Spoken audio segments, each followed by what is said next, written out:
ซื้อลาแล้วอายุหัน48 ปีแล้วลูกชายหัน2 คนลูกหญิงหัน3พ่อแม่เฮ็ดไร่เฮ็ดนาหันปลูกฝังมีมักเดือยมีมักงาแล้วก็ปลูกข้าวกินนั่นแหละไปพวกเมียตัวค่อยไปขุดนาตีนาตอนทำอิฐแล้วแม่นไปเจอระเบิด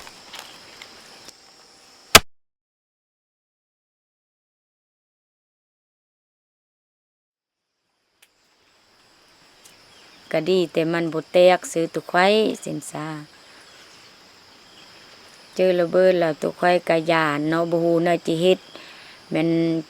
จับซื้อธงแล้วไปโยนทิ่มก็มีแต่เท่านั้นตัวค่อยย่านนี่ยังบ่มีประสบการณ์จักเทื่อนะบ่เห็นจักเทื่อหามือเพิ่นก็สำเร็จเสร็จสิ้นเลยเพิ่นก็เฮ็ดแท้เฮ็ดว่าแม่นบ่อยู่บ่เช้าโมงเป็นโมงเวลาเป็นเวลาอยากปลูกพืชหยังเฮาก็ปลูกบ่ได้เนาะอยากเฮ็ดหยังเฮาก็เฮ็ดบ่ได้ยกตัวอย่างยันลูกไปก็ยันถึกระเบิดหั่นน่ะแม่ไปก็ยันถึก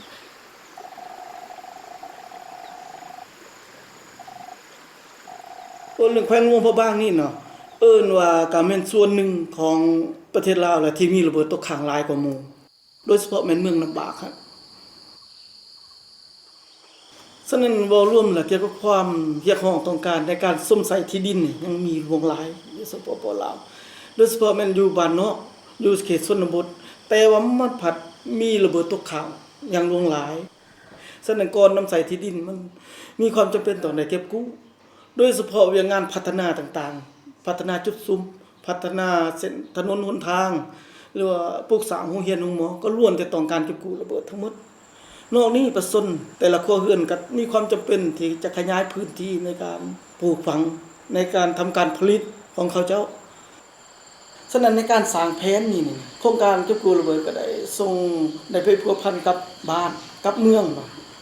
ซึ่งรวมทางการขอห้องการศึกษาเมืองลำบากว่าอยากให้โครงการเก็บกู้ระเบิดเอาไปเก็บกู้พื้นที่สำหรับปลูกสร้างโรงเรียนใหม่โรงเรียนประถมของบ้านแก่นเลย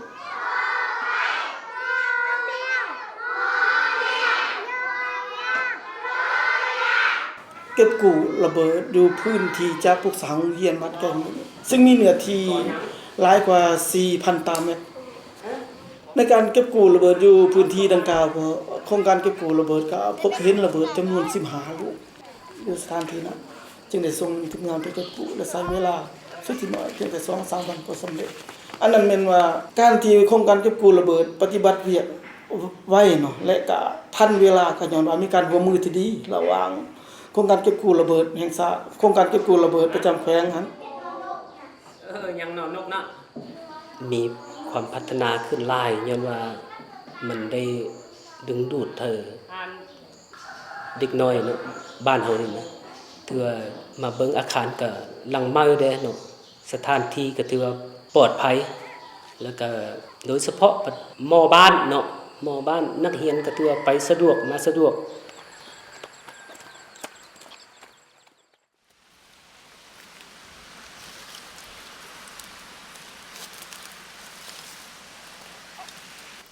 ที่ว่าทีมงานเก็บกู้ของเขาเนาะที่ว่าได้กวดระเบิดอันนี้ก็ซึ่งมี2ประเภทของดินเนาะที่หนึ่งก็คือเป็นประเภทดินกสิกรรมดินกสิกรรมนี่ก็เป็นประเภทดินที่ทำการผลิตของประชาชนที่ทุกอย่างหั่น2ก็เป็นประเภทดินพัฒนานี่มันก็มีคือบ่อนจะตั้งโรงเรียนเนาะแล้วก็สุขศาลาแล้วก็แล้วน้ำลินหรือว่าแล้วน้ำประปาจังซั่นก็ถือว่าทีมงานเก็บกู้ของเฮาก็มีความภาคภูมิใจเนาะที่ว่าได้เฮ็ดเวียกตัวนี้รับใช้สังคมนะครับใช้ประเทศชาตินั่นน่ะ UXO clearance is one of the major development challenges for the Lao PDR. Since 1996, Australia has been working with the Lao government to address the problem of UXO contamination and its impact on poor rural communities across the country. Over that period, in nearly 2 decades, we've invested about $30 million Australian dollars, and just in 2014 alone, we cleared over 1,150 hectares of land, and that's directly impacting on the lives and supporting about 66,000. So I think our work is having a really significant, profound impact on their lives and their ability to actually develop their communities. As for Australia's position going forward, we've just announced a new $1 million in support this financial year for the UXO sector for survey and clearance, for mine risk education and for victim assistance. So in the future, Australia will make sure that all of our education work and all of our rural development work, that we'll have enough budget to actually support UXO clearance in those communities as well. UNDP provides expertise to the two key national institutions responsible for the UXO sector. We provide expertise in policy work, in planning, in implementation, but also to foster new international partnerships, to mobilize additional funding. Now we mobilize actually about $10 million per year. In doing so, we are trying to transfer as much knowledge as possible and ultimately to ensure sustainability, to make sure that these efforts will be more and more nationally driven. We will continue to build capacity, local capacity to address the issue. ซึ่งในโครงการเก็บกู้ระเบิดในปี 2015 และต่อไปหน้าจะเน้นใส่ความมีประสิทธิผลประสิทธิภาพของการเก็บกู้ฉะนั้นเกี่ยวกับปัญหาอยู่อย่างงานเก็บกู้ระเบิดมีความจำเป็นคืออย่างนั้นเพื่อให้แก่การพัฒนาเศรษฐกิจสังคมจึงเสนอบรรดาประเทศหอยดื้อทึนผู้ที่มีใจใส่ศรัทธาช่วยพิจารณาสนับสนุนโครงการเก็บกู้ระเบิดพวกเฮาต่อไปเพื่อให้ประชาชนลาวได้ดำรงชีวิตอย่างปลอดภัยจากระเบิดปนแตกขอบใจมีละบ่เดี๋ยวนี้เฮาก็ปลูกหมดหันมันก็มีเครื่องปลูกของฟังหันก็ได้หมดแล้วอันเพิ่นอันที่เพิ่นกวดระเบิดอันน่ะได้ปีจิมานี่ก็จะได้รับหลายกว่าเก่าสินเยิงเจ้าก็ปลอดภัยแล้วนะบัดนี้ก็รู้สึกว่าดีเจอถึงครอบถึงครัวถึงลูกถึงเต้าแล้วบัดนี้